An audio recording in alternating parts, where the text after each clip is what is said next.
Hello, fellow classmates of Dr. Dilling's PAD 4391 Foundations of Emergency Management course. My name is Taylor Garcia, and I have chosen to do my oral presentation on the elderly and disaster.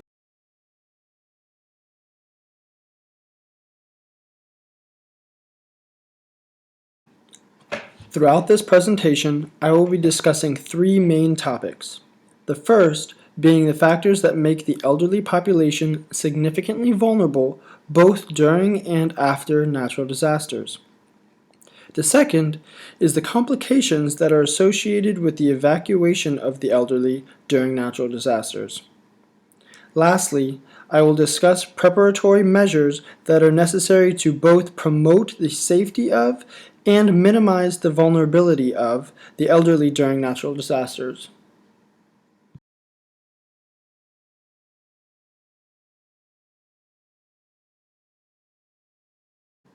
Similar to children, the elderly are considered to be at higher risk during a natural disaster, as they tend to be among the least prepared and most vulnerable subgroups within a community. Unfortunately, we have learned this the hard way on numerous occasions throughout past natural disasters. Three big examples that have taught us lessons regarding disasters and the elderly are Hurricane Katrina, Hurricane Sandy, and Hurricane Irma. Of the 1,330 people known to have perished along the Gulf Coast as a result of Hurricane Katrina, 71% of those in Louisiana were older than 60 years of age, 47% were older than 75 years of age, and at least 68 people died in nursing homes. 31 of the 44 New Yorkers who died due to Hurricane Sandy, which hit the East Coast in 2012, were 55 years of age and older. Many of these victims died by drowning in their own homes. Lastly, 12 residents of an assisted living facility in Hollywood Hills, Florida, overheated and ultimately died in the immediate aftermath of Hurricane Irma, which ended up knocking out the facility's air conditioning.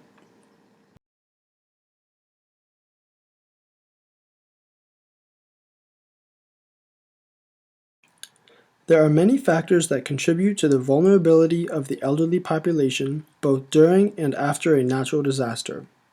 Some of the factors that I would like to highlight on are the fact that many elderly individuals are separated from their families, suffer from physical and or psychological distress, have specific health and nutritional needs, can be disconnected from certain services that may be beneficial during a natural disaster, and have physical disabilities. In regards to separation, the majority of the American elderly population live alone, either with or without the help of a caregiver.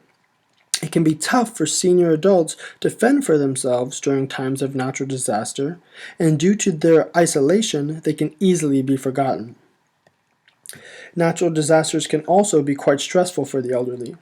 Physically, conditions such as hypertension, hyperthyroidism, diabetes, fibromyalgia, and chronic fatigue, just to name a few, can all be negatively affected by stress during a disaster.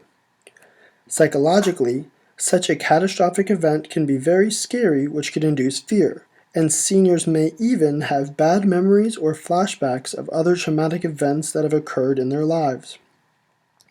They may also be stressed due to limited financial resources, or even fearful of being put into institutions because they cannot return home after a disaster. Following a disaster, the elderly may even have trouble communicating to those trying to help them due to slower thought processes and problems seeing and or hearing. Much of the elderly also have specific health and nutritional needs. This can include specific diets and electronic medical devices such as home ventilators, oxygen concentrators, and intravenous infusion pumps. During a natural disaster, essential services such as caregivers, home-delivered meals, and personal care assistance can all be disrupted. Power interruptions could also pose adverse health effects for those requiring electronic medical devices. The average senior living at home also takes 5 prescriptions daily. In the event of a natural disaster, sudden loss of access to pharmacies can also severely jeopardize a senior's life. In regards to disconnection, Although we are in a time where the elderly are less technophobic than ever, a good portion of the elderly population lack electronic means of social networking. This could deny them critical information before, during, and after a natural disaster occurs. Last, but definitely not least, the elderly population is strained by physical disabilities. One of the biggest factors of elderly physical disabilities that make them vulnerable during natural disasters is their limited mobility. Disasters such as hurricanes, tornadoes, earthquakes, floods, etc., require victims to move quickly and on short notice, whether it be leaving their homes, seeking safe shelter, or avoiding physical threats such as falling or flying debris. While frail elderly individuals tend to move slowly, either with or without the need of a walker or wheelchair, or they may even be bedridden, it can be very hard for them to respond quickly and on short notice.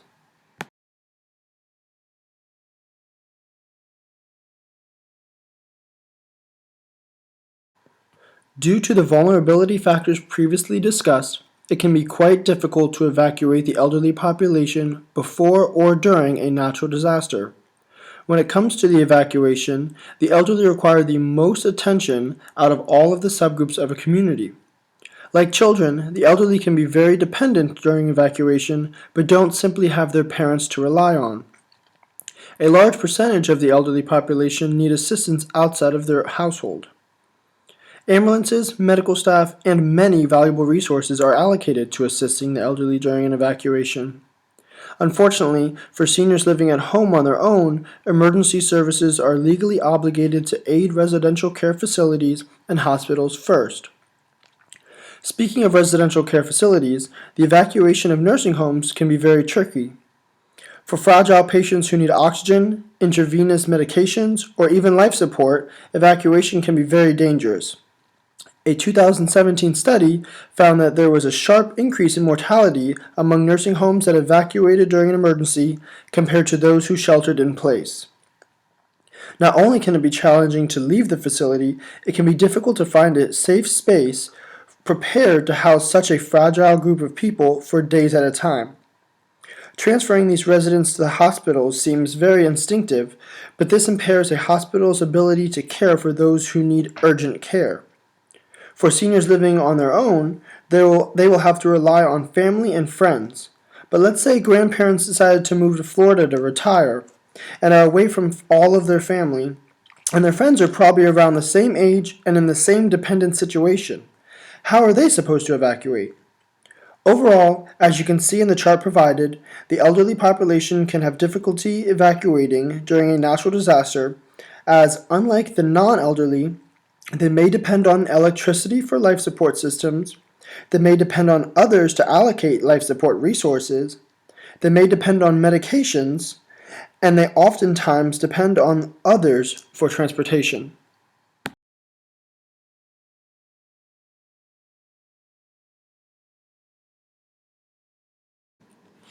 Preparedness is perhaps one of the most important aspects when considering the elderly population and natural disasters. After doing some research, it seems that there are three main steps for the elderly and those supporting them to take in regards to preparation for a natural disaster. These three steps are creating an emergency/disaster kit, making a plan, and being informed. When taking these steps, it is important to know the most common natural disasters to occur near the area in which one resides. When creating a disaster kit for the elderly, it will include all of the essentials of a regular disaster kit, such as food, water, first aid kit, flashlights and batteries, etc., but will need to include a few more critical supplies. For the elderly, it is important to have enough prescription medication for at least 7 days, as well as things like extra cane or walker for mobility, and extra batteries for things like hearing aids. It is also important for them to review the contents of their kit every 6 months to check medication expiration dates and replace items such as food, water, and batteries as necessary.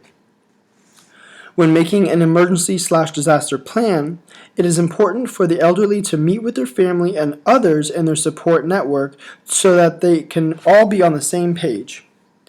The plan should include, but not limit itself to, a communication plan with emergency contact information, knowledge of their community's disaster plan, escape routes and meeting places, plans for pets or service animals, insurance coverage, and important records and documents. It is also important that the elderly review their plan every so often, as we all know memory tends to worsen with age.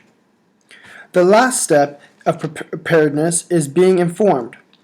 As previously mentioned, it is extremely important to know the hazards that can threaten your community. Seniors should also be aware of their emergency warning systems, whether it be local authorities, news outlets, radio alerts, local emergency teams, or even just friends and family. Seniors should know how they can stay informed before, during, and after natural disasters.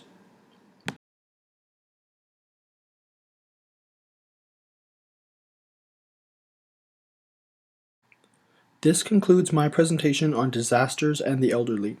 Hopefully, I have successfully been able to shed light on the factors that make the elderly vulnerable during a disaster, the complications associated with evacuation of the elderly, and the proper ways for the elderly to stay prepared for natural disasters.